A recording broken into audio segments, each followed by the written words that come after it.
stuff. The hell with what they say. I would have used IVs. I would have used IVs for something to rejuice my body. I don't care what they find me afterwards, okay? But I'm going to put the vital electrolytes and things like that I need back in my body.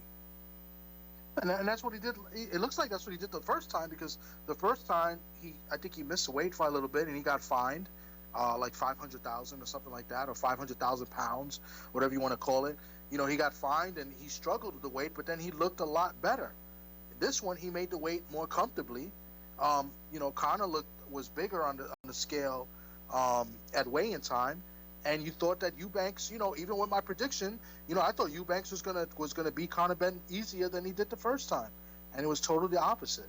Well, here's what's up, Tommy. You're allowed to be wrong once in a great while, okay? So we give you we allow you to be wrong this one time straight up. Tommy D was wrong. Check the date, folks. Sunday, November 16, 2025. One time in a million. Tommy D being wrong. Straight up, you are tuned to Ring Talk Live Worldwide. More with the shot caller from the Bronx right after the break.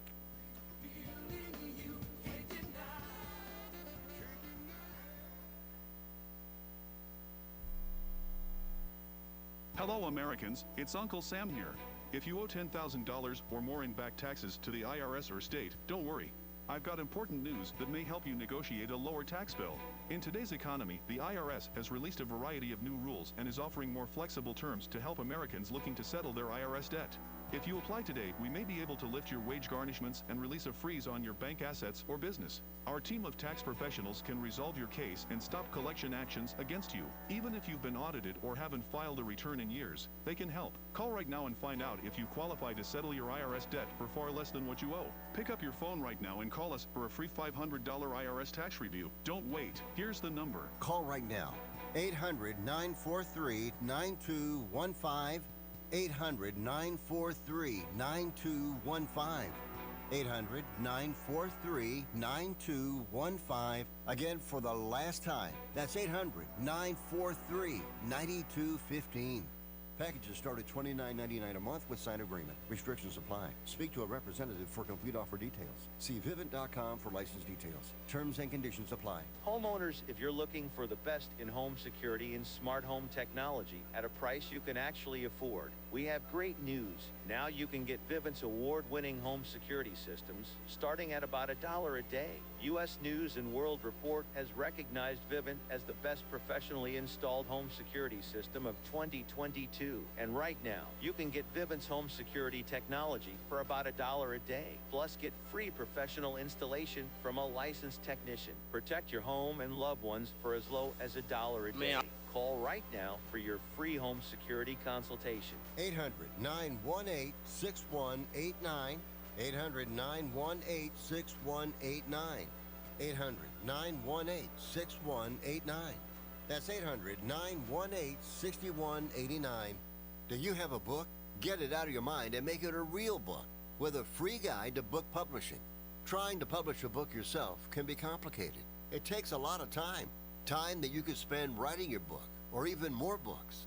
Do what you do best. We can do the rest. Thousands of authors across the nation have trusted our book publishing service. We have the connections to help you get your book printed, distributed, and sold on Amazon, Apple Books, Barnes & Noble, and bookstores nationwide. We can do it faster than you can on your own. Get your free guide to publishing. It's a free phone call. Remember, make this free call right now and learn how to turn your book into something real that people can buy.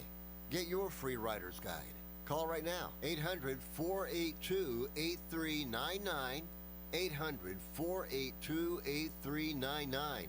800-482-8399. That's 800-482-8399. Now, more of Ring Talk with Pedro Fernandez.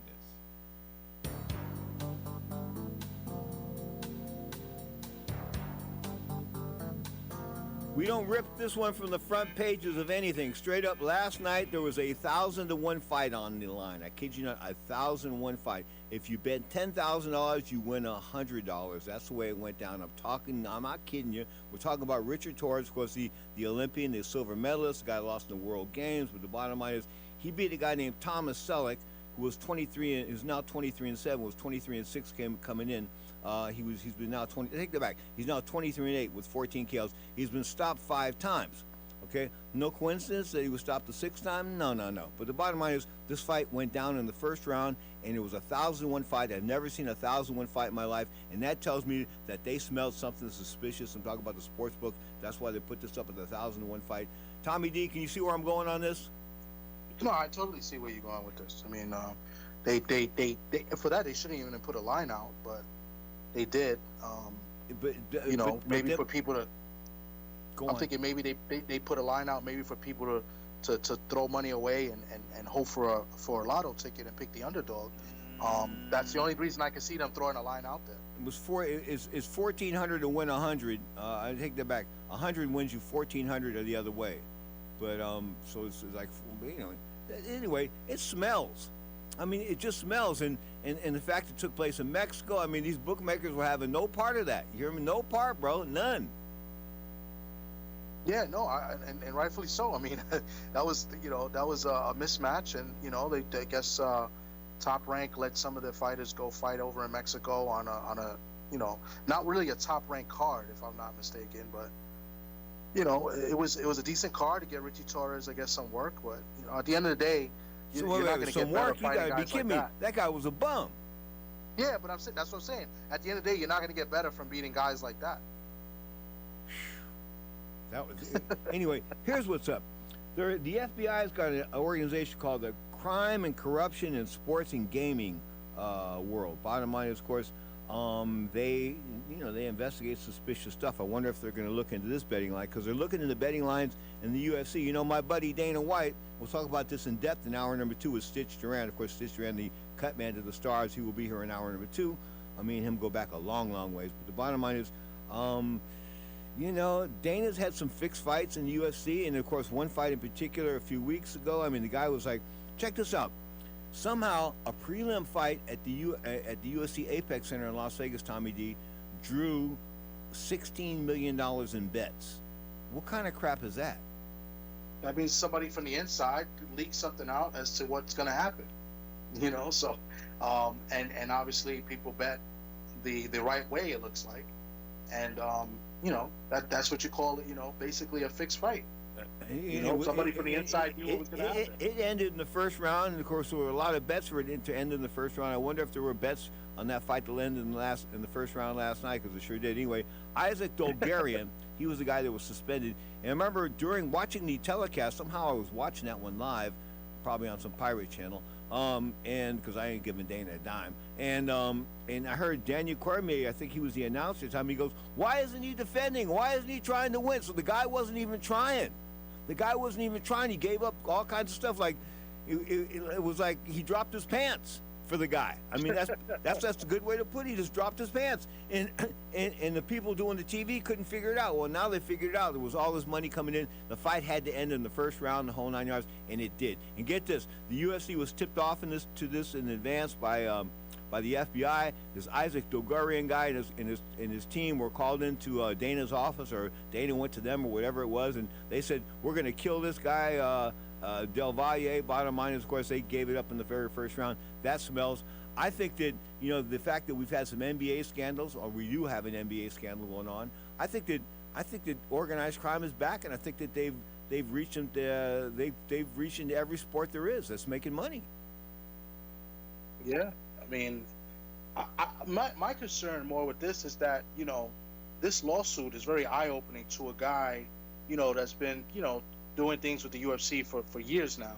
And now this guy is getting into boxing, and he wants to change, some things at the Ali Act, and he wants to do. Did. He kind of already did.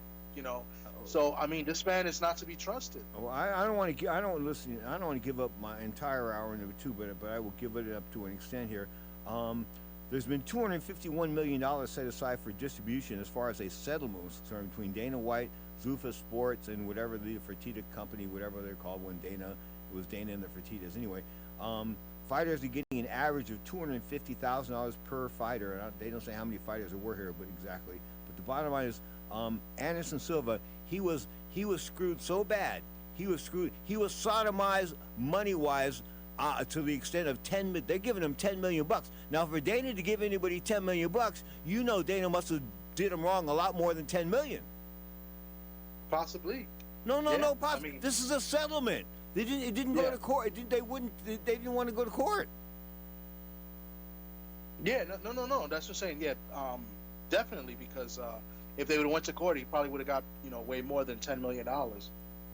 Well, I mean, more props to him. I mean, he was the flag bearer for the UFC for a long time, and he was getting like a couple $100,000 here and a couple $100,000 there, and they give him a bonus. And Dana sort of reminded me of Don King back when he had Roberto Duran. Roberto Duran thought that $100,000 was the most he could ever make in his entire life when he was fighting for King and doing those lightweight title defenses. The first $1 million payday Roberto ever got was the first Leonard fight. Wow. And that's how they sucked him into the rematch for $8.5 million when he wasn't ready. Is that they threw $8.5 million on the table, said, look, you're going to do this fight November 25th. He said, I'd probably like a little bit more time. Could we do it like in early 81? No, we got to do this November 25th. He said, okay, I'll do it. And he almost cut off his private parts in order to make the weight. Yeah, the ring and fighting so soon, and he was out there drinking and eating and in Panama celebrating. Drinking, eating, drinking, eating, and supposedly. That I do not know about. I heard it was skiing in Panama. He was skiing in Panama. Well, hey, apparently a couple weeks ago somebody was skiing in the UK. I know you're gonna steal the play for the next. Yo, man, you're gonna steal the play for the next segment. Yo, let's let that roll straight up. No. Tommy D's messing things up here. Let's go back to Dana White. Dana White is a motherfucker with an F. I said P. You know what I'm saying? I said pretty much. Yeah, right, yeah. He just is. I mean, he's a creep of all creeps. I told you the deal that we had with him. He tried to make it good. Tried to like buy me off forever for 25% of the deal. I said to him, "You out of your mind?" He goes, "It'll be for life." Like he wasn't winking at me, but he might as well been. He might as well for life. He tried to sell it to you for life, as to say, like, look, you're gonna get this forever. Like that. $1,000 for life. That's what a cheap hoe he thought I was. That's definition of a guy that's a dirtbag, man. Like, I mean, I don't know what else to say. I mean, I could say other things, but we're on the radio, and I don't want to say too many bad things. But dirtbag comes to mind, and I think that's a clean word. So I'll stick with that. And in Dana White's world, that's a bit of a compliment. I mean, holy cow. I mean, fighters when a fighter gets $10 million, in other words, they're willing to say we owe you at least $10 million. They screwed him out of a whole lot more than that, obviously, and they're just having to pay it back. But I mean, $251 million, that's a settlement of a suit. Holy cow. I mean, wait, take it back. The settlement was like $375 million, but after lawyers get done, it was $251 million. So coincidence? No. Yeah. No, not at all.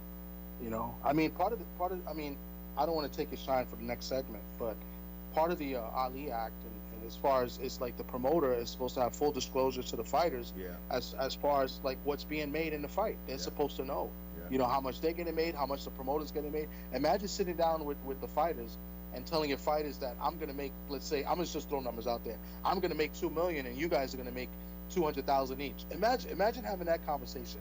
But that's something that has to be said, to the fighters, and they're supposed to know what's going on and be able to dispute that if they want. Okay, let's run up to the break. Before we run up to the break here, of course, Dimitri Bivol, the ex-WBC light heavyweight champion, of course, he gave up the title, didn't want to fight David Benavidez. Benavidez says that when they sparred, that he kicked the snot out of the Bivol, and the Bivol quit in 2 rounds. Did you see that? I mean, and nobody's denying it. Nobody's denying it. Wow. So I see. I do not see that, but if they're not denying it, then I guess it's true. I guess it happened. Beat him like a dog. That's why he didn't want to fight. Listen, you know what? People underestimate David Benavidez. Why do you think these guys are avoiding him? I have no idea. I do not know. I mean, we already know Canelo did not want any piece of him. Now Bivol. I mean, I don't know. Bivol doesn't want no part of him. The older guy, the night guy's like, hey, you know that guy's 90. This guy's older than me, Artur Beterbiev. You know that, right? Guy's like older. Hey, listen, he was in my high school. He went to my high school like 2 years before me. I mean, that guy's like, and he fakes this Russian accent. I mean, he's so old, I can't believe.